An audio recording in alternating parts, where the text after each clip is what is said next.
Hello dear student, हमारे सच्चिदानंद learning channel में आप सभी विद्यार्थियों का स्वागत है। और हम ये बता दें कि यूपी बोर्ड एग्जाम से संबंधित बहुत ही इंपॉर्टेंट मॉडल पेपर हमने इसी वीडियो के डिस्क्रिप्शन में डाला हुआ है, जाकर के चेक करें। निश्चित तौर पर उसमें से एग्जाम ओरिएंटेड क्वेश्चन आए हुए हैं।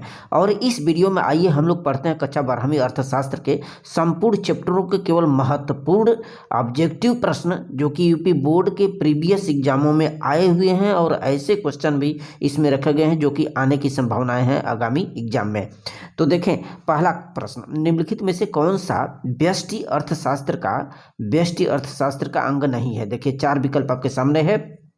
इसमें जो एक अर्थव्यवस्था होती है वह व्यष्टि अर्थशास्त्र का अंग नहीं होता है, अर्थात जो विकल्प इसमें स वाला है वो राइट हो जाएगा। प्रश्न संख्या दूसरा देखिए, अर्थशास्त्र के जनक कौन है। अर्थशास्त्र के जनक एडम स्मिथ है, अ वाला विकल्प राइट हो जाएगा। तीसरा देखिए, सरकार अर्थशास्त्र संबंधित है, सकारात्मक अर्थशास्त्र संबंधित है किससे। देखिए, तथ्य एवं सुझाव दोनों से संबंधित होता है, 100 वाला विकल्प इसमें राइट हो जाएगा। प्रश्न चौथा देखिए, निम्नलिखित में कौन सा व्यष्टि अर्थशास्त्र के अंतर्गत अध्ययन किया जाता है। तो व्यष्टि अर्थशास्त्र में कपड़ा उद्योग, बेरोजगारी का और प्राथमिकता के क्षेत्र का सभी सही हो जाएगा, 2 वाला इसमें राइट हो जाएगा। प्रश्न संख्या 5 देखिए, निम्नलिखित में से कौन सा आर्थिक क्रिया है। देखिए, 4 विकल्प आपके सामने है, और उपभोग, उत्पादन, विनिमय, इनमें से सभी आर्थिक क्रिया से संबंधित ही होते हैं। छठवां देखिए, विलासिता की वस्तुओं की मांग की कीमत होती है। मांग की कीमत लोच पूछ रहा, लोच कब होती है, वो अनंत की दशा में होता है, 2 वाला विकल्प यहाँ पे राइट हो जाएगा। प्रश्न 7वां देखिए, निम्न स्तरीय वस्तुओं को कहते हैं, निम्न स्तरीय वस्तुओं को ग्रिफिन वस्तुएं कहते हैं, तो ग्रिफिन वस्तुएं कहा जाता है, 2 वाला विकल्प इसमें राइट हो जाएगा। और 8वां देखिए, प्रभावी मांग का संबंध, सभी इंपॉर्टेंट क्वेश्चन रखे गए, सबको एक बार पढ़ करके जाइए, बहुत इंपॉर्टेंट है। और प्रभावी मांग का संबंध है, 4 विकल्प आपके सामने है। इसमें जेएम जो किन्स थे, जेएम किन्स, उन्हीं ने प्रभावी मांग को दिया था, उन्हीं से रिलेटेड है, अर्थात 2 वाला विकल्प इसमें राइट हो जाएगा। 9वां देखिए, जब मांग का वक्र एक्स अक्ष के समांतर होता है, जब मांग का वक्र एक्स अक्ष के समांतर होता है तब मांग की लोच होगी, ये क्वेश्चन पूछ रहा है, बहुत इंपॉर्टेंट है। मांग की लोच उस वक्त क्या हो जाता है, अनंत की दशा में हो जाता है, 2 वाला विकल्प इसमें राइट हो जाएगा। प्रश्न 10वां देखे, यदि किसी व्यक्ति की आय शून्य हो तो उसका उपभोग स्तर होगा, तो उसका जो उपभोग स्तर होता है वो न्यूनतम हो जाता है आय शून्य होने पर, अर्थात इसमें 2 वाला राइट हो जाएगा। अगला 11 का देखिए, चाय की कीमत में वृद्धि से चीनी की मांग होगी। जब चाय की कीमत में वृद्धि हो जाएगी तो चीनी का मांग जाहिर सी बात है कम हो जाएगा। प्रश्न संख्या जो प्रश्न 11 है, 11 में कमी आ जाएगी, अर्थात अ वाला विकल्प आपका राइट हो जाएगा। 12 देखिए, यदि अन्य बातें समान रहे तो कीमत घटने पर वस्तु की मांग क्या होते, कीमत के घटने पर वस्तु की मांग जो है बढ़ने लगती है। भाई, कीमत दाम कम होगा तो वस्तु की मांग बढ़ जाएगी, अ वाला राइट हो जाएगा। 13 देखिए, निम्नांकित में से उत्पादन बंद होने पर कौन सी लागत शून्य नहीं होती है। उत्पादन बढ़ने पर जो है, उत्पादन बंद होने पर जो उसकी स्थिर लागत होती है, स्थिर लागत वो शून्य नहीं होती है, ब वाला इसमें राइट हो जाएगा।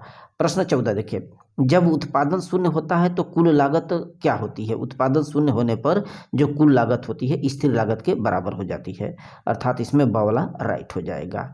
15वां देखें, निम्न में से कौन सी स्थिर लागत को व्यक्त करती है। स्थिर लागत को व्यक्त करती है वो मजदूरी होती है जो कि स्थिर लागत को व्यक्त करती है, 100 वाला इसमें राइट हो जाएगा। और 16वां देखिए, निम्नलिखित में से उत्पादन का सक्रिय साधन कौन सा है। 4 विकल्प आपके सामने है। उत्पादन का सक्रिय साधन श्रम को माना जाता है, श्रम में लेबर क्या करते हैं, मजदूर काम करते हैं, इसको सक्रिय माना जाता है। तो 16 का ये आपका सी वाला, 100 वाला राइट हो जाएगा, श्रम। प्रश्न 17 देखिए, औसत लागत वक्र का आकार होता है, औसत लागत वक्र यू के आकार का माना जाता है, ब वाला इसमें राइट हो जाएगा। प्रश्न 18 देखिए, उत्पादन का अर्थ पूछ रहा है। देखिए, 4 विकल्प आपके सामने है, और उपयोगिता का सृजन होना चाहिए उत्पादन की क्रिया में, तो इसमें 100 वाला इसमें राइट हो जाएगा। प्रश्न 19 देखिए, उत्पादन की दृष्टि से दीर्घकाल वह अवधि होता है जिसमें, देखिए दीर्घकाल कौन सी अवधि माना जाता है। तो उत्पादन परिवर्तनीय और अपरिवर्तनीय सभी साधन को बढ़ाया जा सकता है, अर्थात ये जो आपका 100 वाला विकल्प है ये राइट हो जाएगा उस कंडीशन में जब उत्पादन की दृष्टि से दीर्घकाल की अवधि आती है। प्रश्न 20वां देखें, किसी उत्पादित वस्तु की बिक्री से प्राप्त धन को क्या कहते हैं। उत्पादित वस्तु से बिक्री से प्राप्त जो धन होता है उसको कुल आय बोला जाता है। अर्थात जो विकल्प है आपका ये द वाला इसमें राइट हो जाएगा। प्रश्न 21 देखिए, बाजार में वस्तुओं की कीमतों में गिरावट ये मूल ह्रास पूछ रहा है। मूल ह्रास का क्या अर्थ होता है? देखिए जो मूल ह्रास होता है वो बाजार में वस्तुओं की जो है मांग में जब गिरावट आ जाती है वस्तुओं की कीमत मांग में तो मूल ह्रास की कंडीशन आती है। ये द वाला आपका राइट हो जाएगा। प्रश्न अगला देखें 22वां, आयकर कौन लगाता है? देखिए आयकर वो केंद्र सरकार के द्वारा लगाया जाता है। अ वाला इसमें राइट हो जाएगा। प्रश्न 23 देखिए, एक राष्ट्र एक कर एक बाजार से संबंधित अप्रत्यक्ष कर होता है। एक राष्ट्र एक कर और एक बाजार वो जीएसटी होता है। जीएसटी तो सब पर लागू होगा, तो इसमें जो विकल्प होगा ब वाला राइट हो जाएगा। और प्रश्न 24 देखें, मंदी के समय कैसा बजट उपयुक्त रहता है? मंदी जब मंदी आ जाती है मार्केटों में तो उस समय घाटे का बजट जो है उपयुक्त रहता है। ब वाला इसमें राइट हो जाएगा। 25 देखिए, भारत सरकार के वार्षिक बजट की अवधि होती है तो 1 अप्रैल से 31 मार्च तक की अवधि को जो है एक वित्तीय वर्ष या वार्षिक बजट रखा जाता है। वार्षिक बजट पेश होती है। 100 वाला इसमें राइट हो जाएगा। प्रश्न 26 देखिए, बजट घाटे से अभिप्राय उस स्थिति से होती है जिसमें सरकार का बजट होता है। 26वां क्वेश्चन देखिए, 4 विकल्प दिया है। उस समय सरकार की जो बजट है प्राप्तियों से अधिक होने लगता है। प्राप्तियों से अधिक, ब वाला इसमें राइट हो जाएगा। प्रश्न 27 देखिए, वस्तु विभेद किस प्रकार की विशेषता है? वस्तु विभेद एक पूर्ण प्रतियोगिता के अंतर्गत इसको रखा गया है। अ वाला इसमें राइट हो जाएगा। 28 देखें, निम्न में से कौन सा उत्पादन का साधन नहीं है? तो उत्पादन का साधन नहीं है पूछ रहा है। 4 विकल्प आपके सामने, इसमें से विनिमय जो होगा वो उत्पादन का साधन नहीं, बाकी शेष तो है। 29 देखिए, लाभ के जोखिम सिद्धांत के प्रतिपादक कौन थे?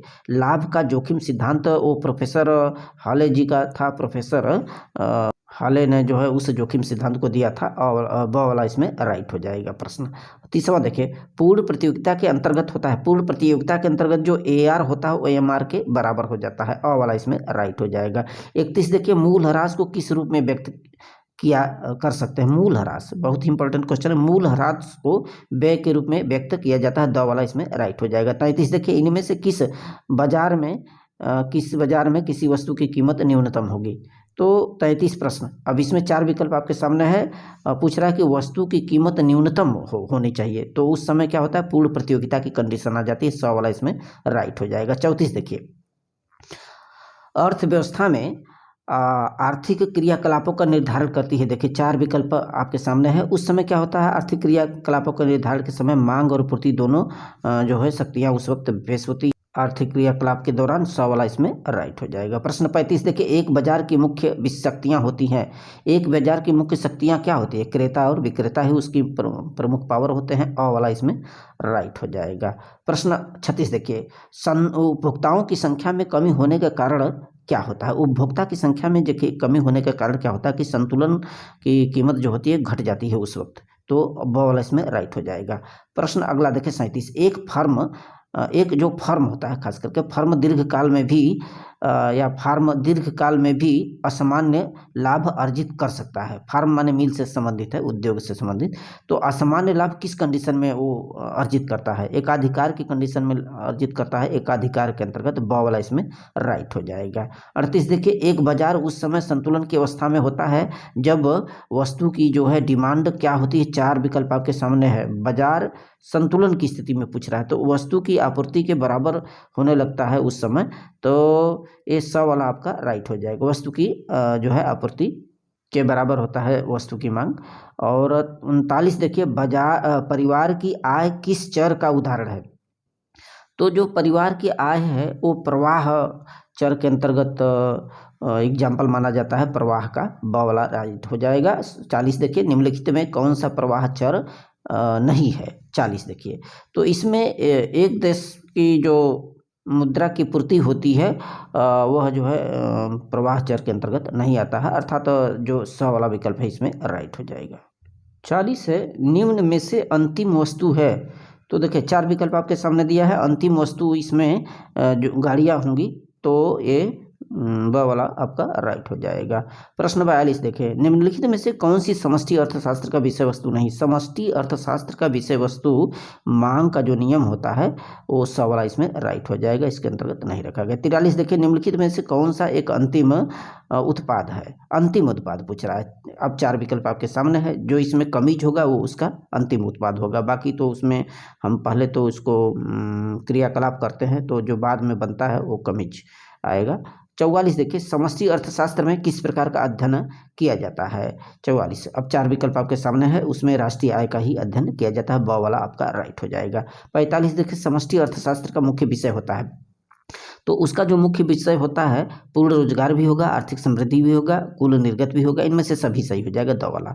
46 देखिए, समष्टि अर्थशास्त्र को एक पृथक अध्ययन की शाखा के रूप में स्थापित किया गया था। 46 देखिए, 4 विकल्प आपके सामने है, जो उसमें जेम्स किन्स थे, उन्हीं के द्वारा स्थापित किया गया था, ये अ वाला विकल्प इसमें राइट हो जाएगा। 47 निम्नलिखित में से एक टिकाऊ उपभोक्ता वस्तु नहीं है।